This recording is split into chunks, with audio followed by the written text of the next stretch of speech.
कुछ क्वेश्चन ज़कात से रिलेटेड आए थे हमारे पास, जैसे कि हुसैन भाई सीवान बिहार से, वो ये पूछ रहे थे कि अगर हम किसी को कर्ज़ दिए हैं तो उसका भी ज़कात निकालना होगा क्या?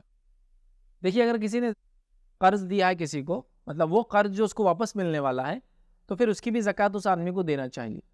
लेकिन अगर ऐसा कर्ज़ हो कि जो उसने दिया है, 2, 4, 5 साल हो गए, अब कोई रिटर्न होने की कोई उम्मीद नज़र नहीं आ रही, तो फिर वो उसका ज़कात देना बंद कर दे। जिस साल अगर वो कर्ज़ वापस आ जाता है, तो फिर उस 1 साल की ज़कात दे दे। लेकिन इन जनरल सेंस अगर किसी आदमी को उसके कर्ज़ के वापस आने की उम्मीद है, तो उसको हर साल उसकी भी ज़कात देना पड़ेगी उस कर्ज़ की, चूँकि वो कर्ज़ उसका ज़ायद पैसा था जो उसने किसी को दिया और जो बचा हुआ है याद रखें।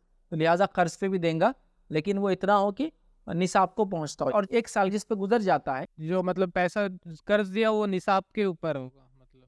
हाँ, निसाब के ऊपर जैसा कर्ज़ जो दिया और उसके पास मिला के भी दोनों काउंट हो सकते हैं ना। फॉर एग्ज़ाम्पल उसने कर्ज़ दिया है समझो 50,000, उसके पास भी कुछ है, या कर्ज़ दिया 10,000, उसके पास भी है 40-50,000, तो दोनों मिला के 60 हो जाएँगे, तो देना पड़ेगा। और निसाब याद रखिए, जो होता है वो सिल्वर का लिया जाता है। निसाब मतलब ये कि सिल्वर 585 ग्राम्स ऑफ सिल्वर की जो कॉस्ट होती है आज के दौर में, उतना अगर उसके पास कैश है, चाहे वो उधार दिया हुआ और खुद के पास मिलाया हुआ हो, वो भी चलेगा याद रखिए, या किसी के पास है, बैंक में खुद के पास है, अगर वो सब मिला के इतना हो जाए कैश की वैल्यू, तो फिर उसको देना याद रखिए। जी।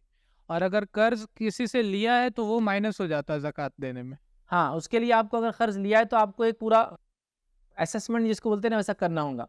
जैसा फॉर एग्ज़ाम्पल क्या है और क्या देना है। तो अब क्या है में क्या हो सकता है, गोल्ड है, सिल्वर है, कैश है, एफडीज़ है, प्रॉपर्टीज़ है जो बेचने के लिए लिया, इसी तरह बेचने के लिए और भी कुछ चीज़ें रहती है, स्टॉक वगैरह है, वो सब है, और जो उधार दिया, ये सब एक कॉलम में आएँगे। फिर उसको क्या-क्या देना है, वो दूसरे कॉलम में आ जाएगा, और उसके बाद जो बचेंगे उस पे ज़कात लग जाएगी।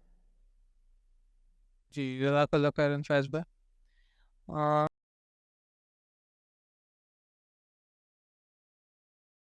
अस्सलाम वालेकुम। आप भी हमारे इस काम में ताउन करें अपनी ज़कात और सदक़ात के ज़रिए। डोनेशन डिटेल्स के लिए डोनेट अस पर क्लिक करें। अगर आपको हमारे वीडियोज़ पसंद आए हैं तो इसे शेयर करें और सबके हकदार बनें। रोज़ाना हमारे वीडियोज़ को पाने के लिए हमारे यूट्यूब चैनल को सब्सक्राइब करें और बेल आइकन दबाएँ। हमसे दीगर सोशल मीडिया पर जुड़ने के लिए वीडियो में दिए गए आईडी को सर्च करें। जज़ाकल्लाह।